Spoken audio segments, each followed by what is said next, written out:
आज जो है ना कोर्ट ने जो पिछली हियरिंग हुई थी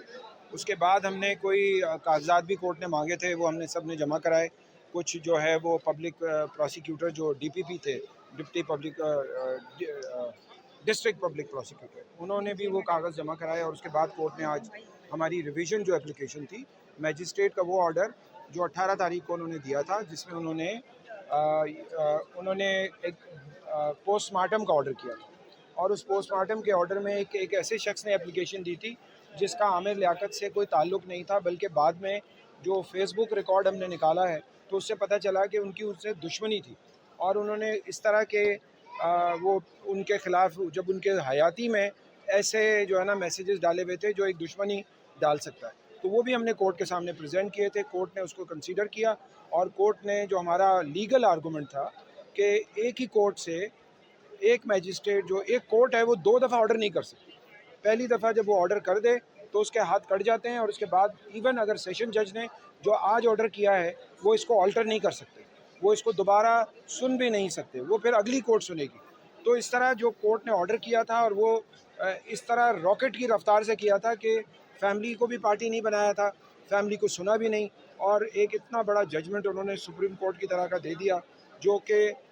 जो वो एक साहब जिन्होंने एप्लीकेशन दी थी उन्होंने जो कुछ कहा वो उन्होंने मेंशन करके और बॉडी एक्सह्यूम करने की दरख्वास्त दी। हमारा ये कहना था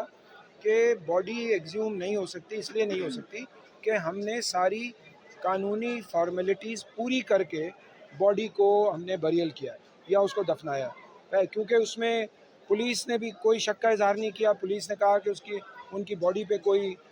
ऐसे निशान नहीं है कि जिससे पता चले कि इनको नुकसान पहुंचाया गया है। और ये फिर इसके अलावा मेडिको लीगल ने भी उसको ओके किया। उसके बाद उसी जो मैजिस्ट्रेट वहाँ थे उन्होंने कहा कि हम इजाज़त देते हैं कि आप इसको दफना दें और उन्होंने बॉडी हमारे हवाले की लीगली। तो जब ये सारा प्रोसेस हो गया तो उसी कोर्ट में एक नया मैजिस्ट्रेट आ गया और उसने ऑर्डर किया कि जी वो बॉडी एक्सह्यूम की जाए, जिसके ख़िलाफ़ हम हाई कोर्ट गए। हाई कोर्ट में हमें कोर्ट ने स्टे दिया फिर, लेकिन टेक्निकली कोर्ट ने ये कहा, क्योंकि पहले जो डिवीज़न बेंच थी 2 जजेस की, उन्होंने बहुत अच्छा रिस्पॉन्ड हमें किया, उन्होंने स्टे भी किया और स्टे करने के बाद वो चलता रहा। बाद में एक और बॉडी आ गई, एक और जो है ना वो जो है डिवीज़न बेंच आ गई और उस डिवीज़न बेंच ने फिर ये किया कि उन्होंने हमें कहा कि आपको सेशन जज के पास पहले जाना चाहिए, उसके बाद आप हाई कोर्ट आ सकते हैं। तो हमने कोर्ट की बात को माना और हम यहाँ सेशन जज के पास आए। सेशन जज ने यहाँ एडिशनल सेशन जज लगारी साहब को केस भेजा, सेकंड एडिशनल सेशन जज ईस्ट, और उन्होंने फिर हम सबको सुन के, इसमें दानिया के वकील भी आए थे, इसमें वो स्ट्रेंजर थे उनके वकील भी थे और इसमें डिस्ट्रिक्ट पब्लिक प्रोसिक्यूटर ख़ुद यूनुस साहब आए थे और उन्होंने भी आर्गूमेंट किया और फिर हमारे भी आर्गूमेंट थे। तो कोर्ट ने हमारे आर्गूमेंट्स और जो डिस्ट्रिक्ट पब्लिक प्रोसिक्यूटर ने जो आर्गूमेंट किए उसको मानते हुए उन्होंने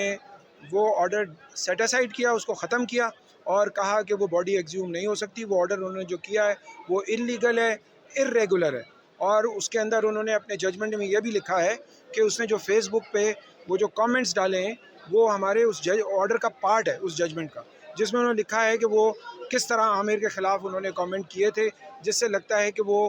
क्लीन एंड नहीं थे, उनके पीछे कोई लोग हैं या वो दुश्मन हैं और इस वजह से उन्होंने ये सारा कुछ किया है। तो मैंने तो अपने कोर्ट में आर्गूमेंट में ये भी कहा था कि ये जो स्ट्रेंजर हैं जिन्होंने दरख्वास्त दी थी, उन्होंने कोर्ट में कहा था कि हम जो है वो उसकी पसलियों की हड्डियां टूटी हुई थी और वो एक्सरे भी दिखा रहे थे सोशल मीडिया पे। तो हमने कोर्ट को कहा कि इनको कहें कि वो ला के दिखाएँ ताकि हमें पता चले। उन्होंने एक और इल्ज़ाम लगाया था कि ये कोई प्रॉपर्टी का डिस्प्यूट है। ऐसा भी कोई डिस्प्यूट नहीं था, हमें तो पता ही नहीं है प्रॉपर्टी क्या कहाँ है, क्योंकि आमिर लियाकत की डेथ के बाद वो रूम जिसमें ये थे या उस घर में वो सील है